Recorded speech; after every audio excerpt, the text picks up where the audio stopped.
आज हम शुरू कर रहे हैं लीड कोड के क्वेश्चन सॉल्व करना। तो लीड कोड का जो पहला क्वेश्चन है टू सम, इसमें हमें एक मिलेगा एरे ऑफ इंटीजर्स एंड एक टारगेट इंटीजर मिलेगा।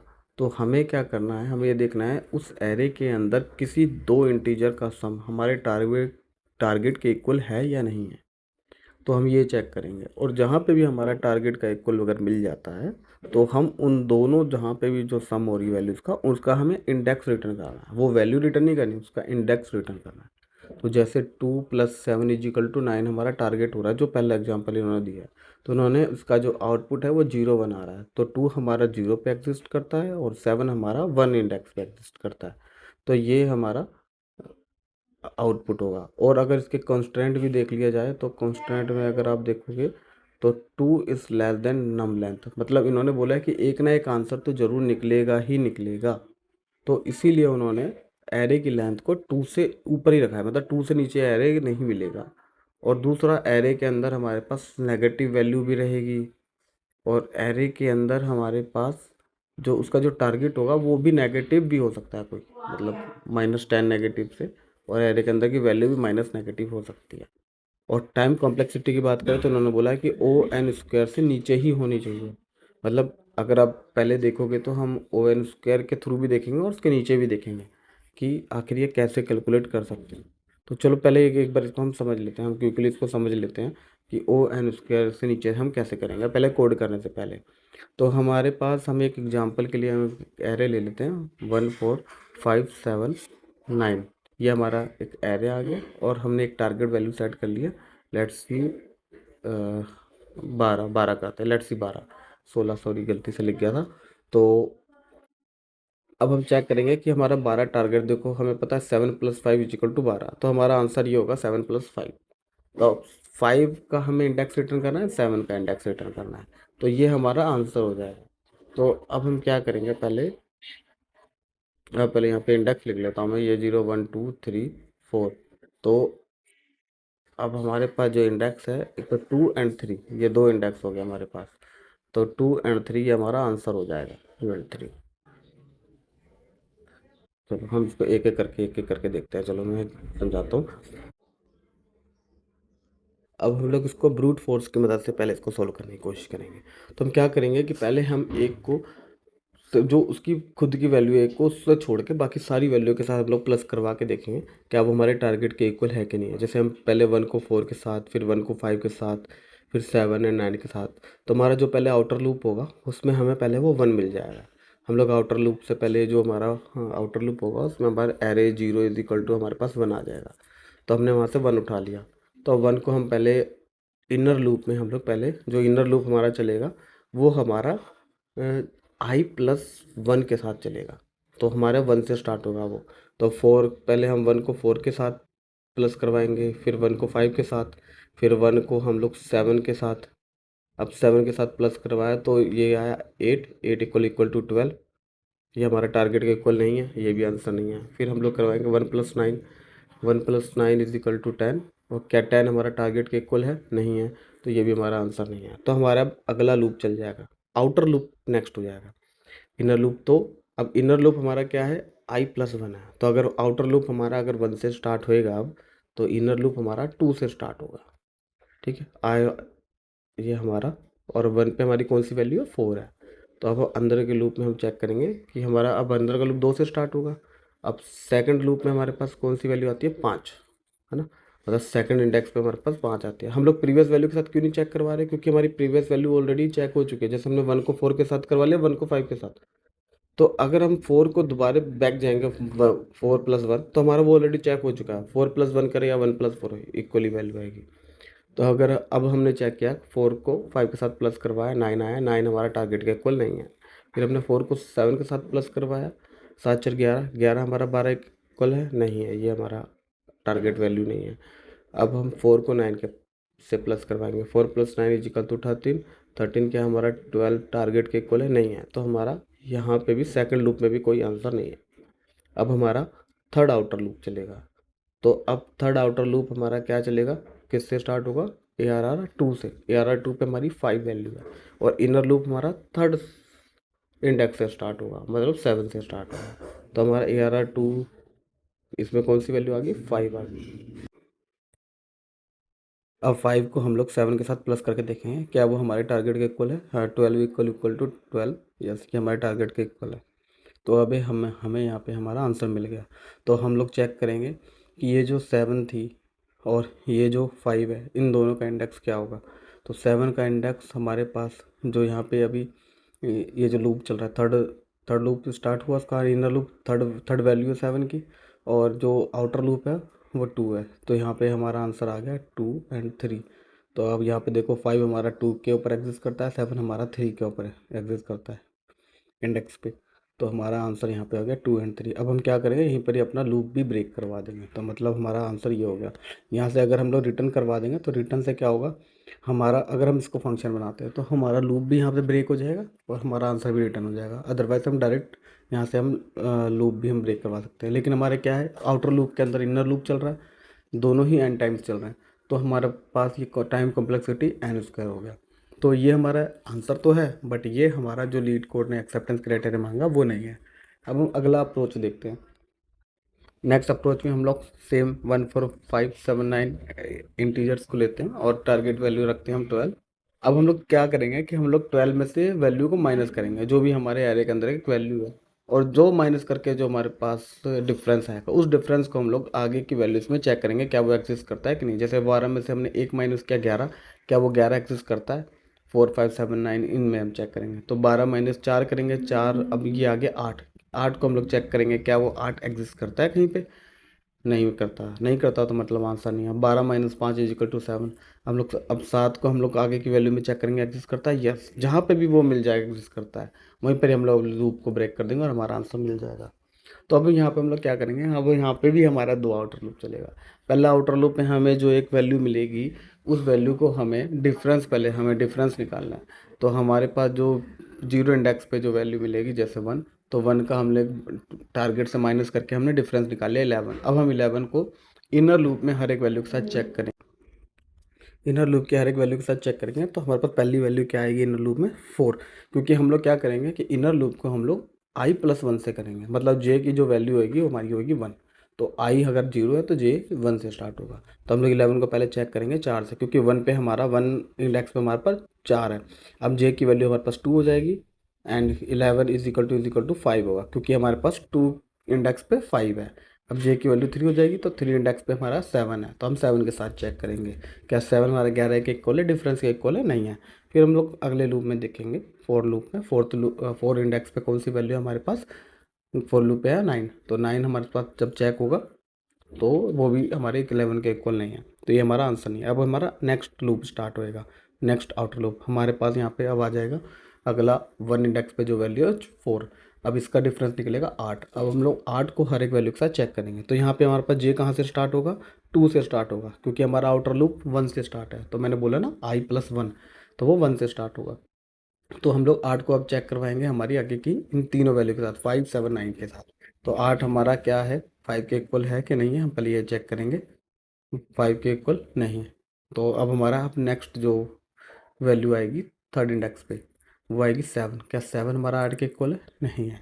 फिर हम लोग अगले लूप में देखेंगे, फोर्थ लूप में। तो फोर्थ लूप में भी हम चेक करेंगे क्या हमारा वो इक्वल है टारगेट जो हमारा डिफरेंस के इक्वल है, नहीं है। अब हमारा थर्ड लूप स्टार्ट हो जाएगा, क्योंकि ये लूप भी खत्म हो गया हमारा। अब थर्ड लूप हमारा क्या होगा, ARR 2 होगा। ARR 2 पे हमारे पास कौन सी वैल्यू है, 0 1 2, हमारे पास 5 है। हम लोग पहले इंडेक्स की वैल्यू को लिख लेते हैं यहाँ पे ताकि थोड़ा सा और क्लेरिफाई हो जाए। तो हमारे पास ARR 2 पे कौन सी वैल्यू 5 है, ये हमारे इंडेक्सेस आ गए। तो हमारे पास ये हम्म, तो हमारे पास ये आ गई, हाँ, ARR 2 पे 5। तो 5 का अब डिफरेंस निकालेंगे हम लोग, 5 का डिफरेंस निकालेंगे 12 माइनस 5 इजिकल टू 7। तो हम लोग 7 को चेक करेंगे, ये हम लोग लास्ट की जो दो वैल्यू है इनमें चेक करेंगे 7 और 9 में। तो हमारा 12 माइनस 5 इजिकल टू 7, और हम लोग जे हमारा कहाँ से स्टार्ट होगा, थर्ड इंडेक्स से, क्योंकि हमारा आउटर लूप 2 से स्टार्ट होगा। तो अब यहाँ पे थर्ड इंडेक्स पे हमारे पास कौन सी वैल्यू है, थर्ड इंडेक्स पे 7 है। तो 7 इजिकल टू डिफरेंस के साथ हम चेक करेंगे, ये मैच करेगा। तो मैच करके अब हमें हमारा आंसर मिल गया। एक तो हमारा जो आउटर लूप का जो इंडेक्स है वो, और जो इनर लूप का इंडेक्स है वो। तो हमारे पास आंसर क्या होगा 2 एंड 3, ये हमारे इंडेक्सेस हो गए, ये हमारी वैल्यू हो गई। इसको हम लोग रिटर्न करवा देंगे या यहीं से हमारा लूप को ब्रेक करवा देंगे और ये हमारा आंसर हो जाएगा। लेकिन अगर आप इसकी टाइम कॉम्प्लेक्सिटी देखोगे तो ये भी हमारा लूप के अंदर लूप चल रहा है, तो that means N multiply by N हो गया, तो ये भी हमारा क्या हो गया एन स्क्वायर हो गया। तो आंसर तो इससे भी आ जाएगा, हमारा सही आंसर आ जाएगा, बट ये भी हमारी वो अप्रोच नहीं है जो लीड कोड ने मांगी है। लीड कोड ने कहा ओ एन स्क्वायर से छोटे में कोई ऐसा टाइम कॉम्प्लेक्सिटी हो तो वो हमें करके देना है। तो अगली अप्रोच है हमारे पास, अब वो इसी अप्रोच के साथ मिलती जुलती है जो हमने अभी सेकंड नंबर पे देखी ना, इसी अप्रोच से मिलती जुलती है। तो हम लोग सेम एग्जाम्पल को यहाँ लिख लेते हैं, टारगेट वैल्यू 12। तो हम इसमें अब हम चेक करेंगे, तो हम लोग इसमें जो लूप है हम लोग 1 से स्टार्ट करेंगे, नॉट 0 से। हम लोग पहला लूप ही 1 से स्टार्ट करेंगे। तो हमारा अगर 1 से लूप स्टार्ट होगा तो 4 से स्टार्ट होगा, और हम 4 की जो डिफरेंस होगा उसको हम लोग प्रीवियस वैल्यू के साथ चेक करेंगे। हम लोग आगे की वैल्यू के साथ चेक नहीं करेंगे, प्रीवियस के साथ चेक करेंगे। मैं आपको समझाता हूँ, जैसे 12 माइनस 4 किया 8, 8 डिफरेंस है, 8 को हम लोग प्रीवियस वैल्यू के साथ चेक करेंगे। क्या वो 8 1 के इक्वल है? नहीं है, वो उसके इक्वल नहीं है, 1 के इक्वल नहीं है, तो मतलब ये हमारा आंसर नहीं है। अब हम लोग अगली वैल्यू के साथ चेक करेंगे।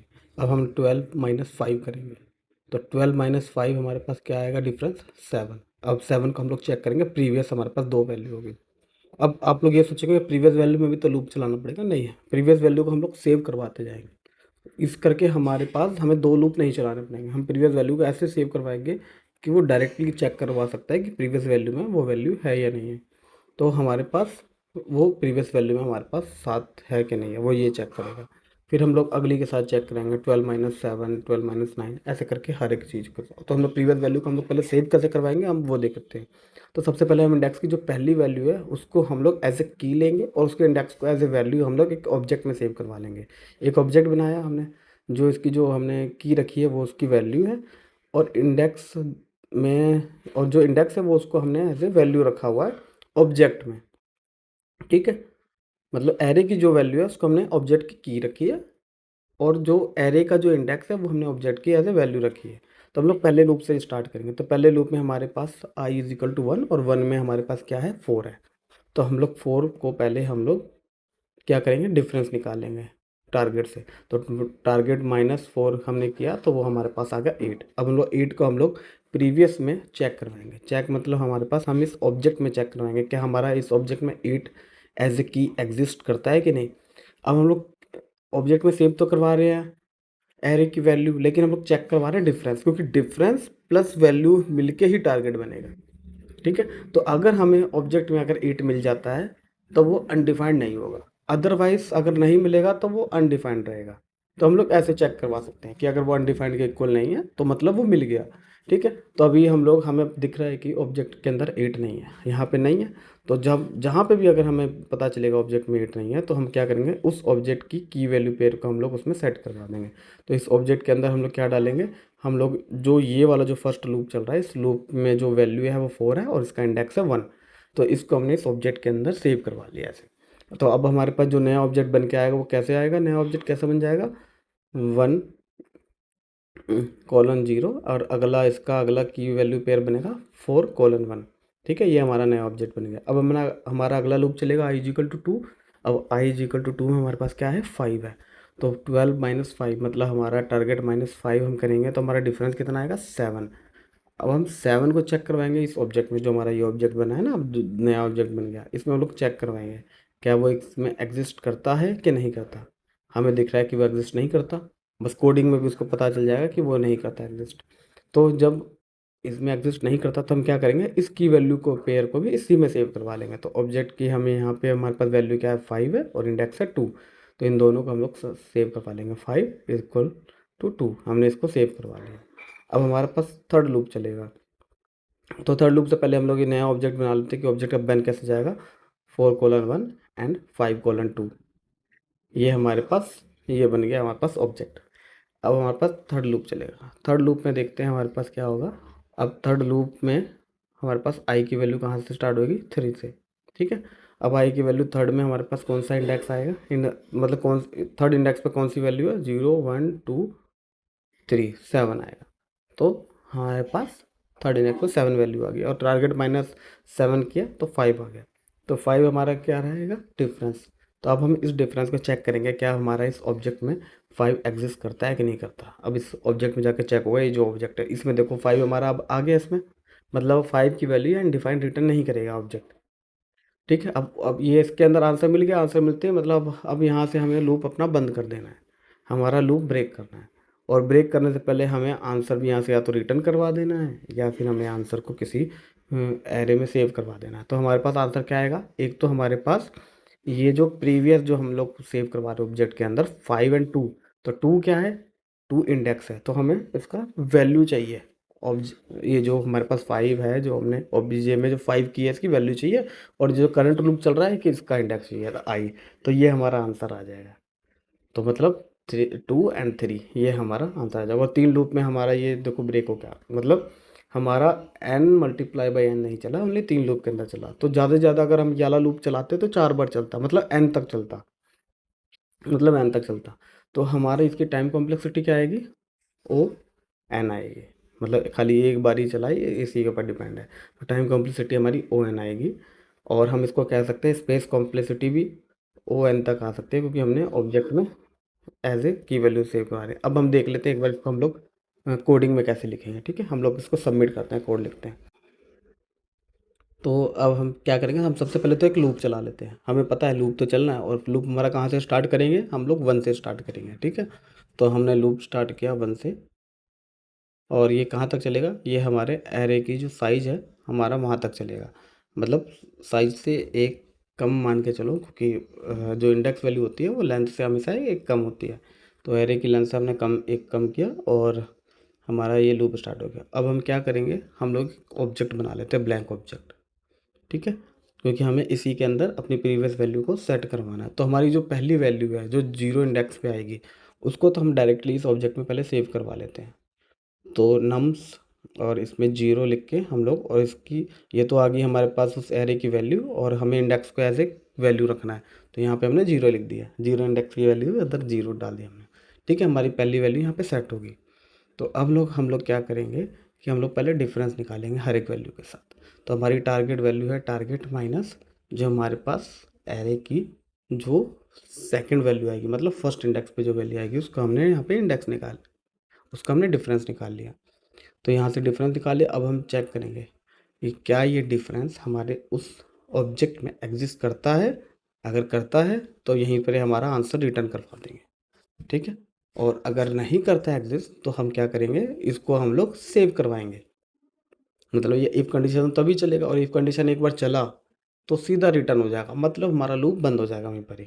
ठीक है, तो हमने यहाँ पे क्या किया, अगर वो नहीं मिलता आंसर तो हमने उस करंट लूप की जो वैल्यू है उसको एज ए की, और उसके इंडेक्स को एज ए वैल्यू हमने यहाँ पे सेट करवा दिया। अब हम यहाँ पे इफ़ कंडीशन एक बार लिख देते हैं कि अगर वो वैल्यू हमें मिलेगी तो कैसे मिलेगी, मतलब अगर ऑब्जेक्ट में वो वैल्यू नहीं मिलेगी तो वो अनडिफाइंड ही रिटर्न करेगा।